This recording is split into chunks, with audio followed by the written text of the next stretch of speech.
El campo electromagnético interacciona con la materia en forma de diversos procesos. Los más importantes para comprender el funcionamiento de las fuentes y los receptores ópticos son los siguientes: emisión espontánea, absorción y emisión estimulada. La teoría cuántica establece que las partículas en la materia tienen distintos niveles de energía. En la transparencia vemos distintos niveles de energía y las poblaciones en estos niveles.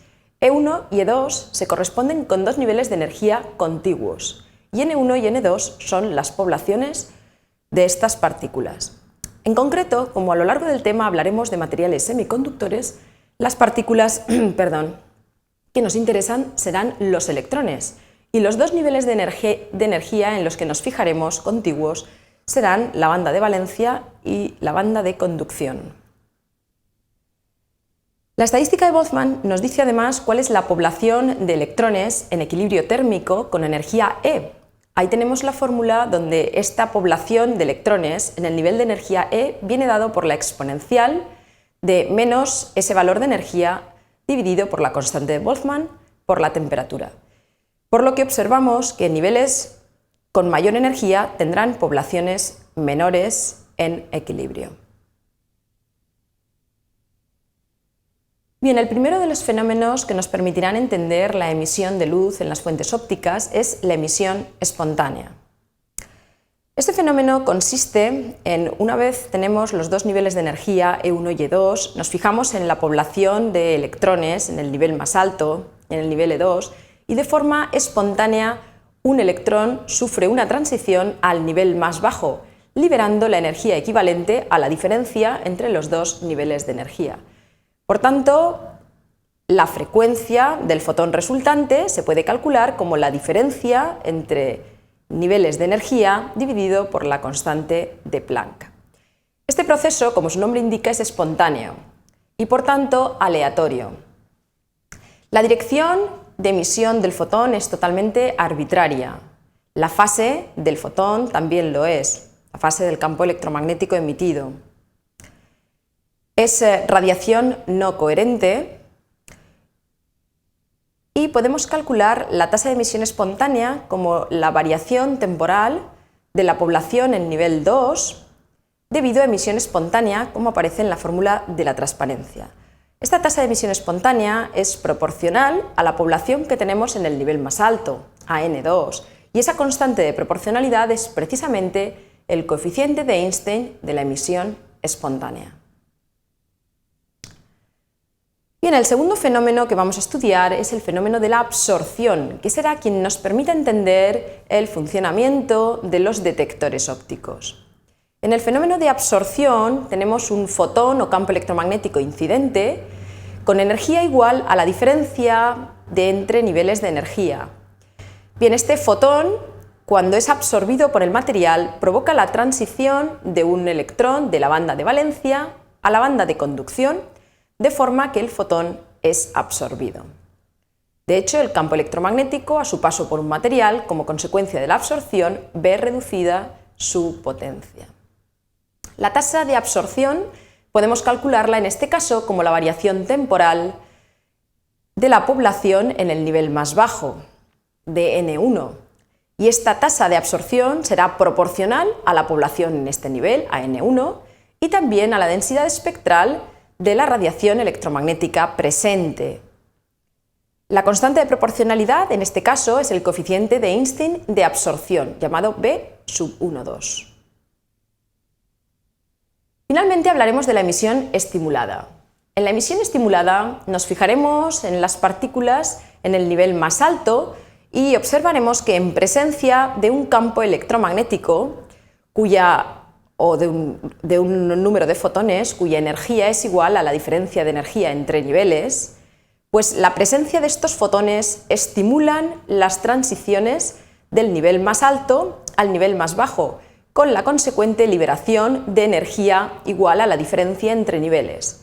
De forma que si en fotones incidentes teníamos 1, a la salida tendremos 2 fotones. Como resultante de la emisión estimulada ha aparecido un nuevo fotón, que tiene una serie de características muy similares al fotón incidente. La radiación generada por emisión estimulada es coherente, esto es, el fotón generado tiene la misma fase que el fotón incidente. Además, ambos tienen la misma frecuencia o la misma energía y ambos tendrán también la misma dirección, lo que supone que la luz generada por emisión estimulada tendrá propiedades de confinamiento.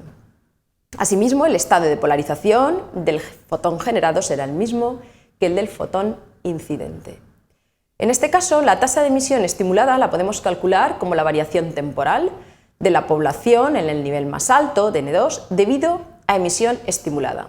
Y la calcularemos como proporcional a esta población en el nivel más alto y a la densidad de campo electromagnética presente para que ocurra este fenómeno. La constante de proporcionalidad correspondientemente recibirá el nombre de coeficiente de Einstein de emisión estimulada. Bien, en un material en equilibrio termodinámico, el número de partículas en el nivel más alto y en el nivel más bajo se mantienen constante, lo que supone que el total de transiciones de arriba a abajo y de abajo a arriba deben ser iguales. Esto, escrito en función de las tasas, significa que la tasa de emisión estimulada más la tasa de emisión espontánea debe ser igual a la tasa de absorción. Ya conocemos estas tasas por las transparencias anteriores, por tanto debemos sustituir las expresiones y encontraremos pues, la segunda expresión que aparece en la transparencia, donde A por N2 más B21 por N2 por la densidad espectral de campo electromagnético es igual a la tasa de absorción. Bien, pues partiendo de esta condición de equilibrio termodinámico, podemos sustituir las expresiones de las poblaciones en el nivel 1 y en el nivel 2 que nos da la estadística de Boltzmann y de esta forma obtendremos una expresión que debe cumplir cualquier tipo de campo electromagnético. Esta expresión que tenemos ahí es la que debe verificar la radiación, la densidad espectral de la radiación electromagnética, como decimos, de cualquier campo. Y vamos a tomar como ejemplo la radiación de un cuerpo negro. Recordamos que un cuerpo negro pues, corresponde al ejemplo de una pequeña, una diminuta rendija, capaz de absorber toda la radiación que le llega y de no reflejar absolutamente nada. La radiación electromagnética emitida por un cuerpo negro se debe únicamente a la temperatura de este cuerpo. Bien, pues la densidad espectral de radiación de este cuerpo es conocida y corresponde a la expresión que tenemos en la transparencia, que comparándola con la condición que acabamos de obtener a partir del equilibrio termodinámico nos permitirá conocer una serie de condiciones que van a cumplir los coeficientes de Einstein, de absorción y emisión que acabamos de ver. En concreto, comparando las expresiones, obtenemos que los dos coeficientes B12 y B21 son iguales y los vamos a llamar B, y que el coeficiente A de Einstein pues lo relacionaremos mediante una constante que depende de la frecuencia con la constante B de Einstein. Bien, pues a partir de estas relaciones podemos calcular la relación que existente entre la tasa de emisión espontánea y la tasa de emisión estimulada, que como vemos en la transparencia es una función de la frecuencia y de la temperatura. Pongamos un ejemplo para ver cuál de las dos será predominante en condiciones normales. Bien, pues a temperatura ambiente 298 grados Kelvin podemos calcular el término constante de Boltzmann por la temperatura y si suponemos una longitud de onda aproximada de 1 micra podemos estimar el término de la constante de Planck por la frecuencia, que será igual a 1,42 electronvoltios. Bien, esto corresponde a condiciones normales en equilibrio termodinámico y nos permite obtener que el término H por frecuencia es mucho mayor que la constante de Boltzmann por la temperatura y por tanto podremos afirmar que en equilibrio termodinámico la emisión espontánea es predominante. Si queremos invertir dicha situación habrá que romper el equilibrio, para lo cual será necesario que hagamos mayor la población en el nivel más alto que en el nivel más bajo, contrario a lo que hemos dicho que ocurría según la estadística de Boltzmann en equilibrio. A esta condición se le conoce como inversión de población.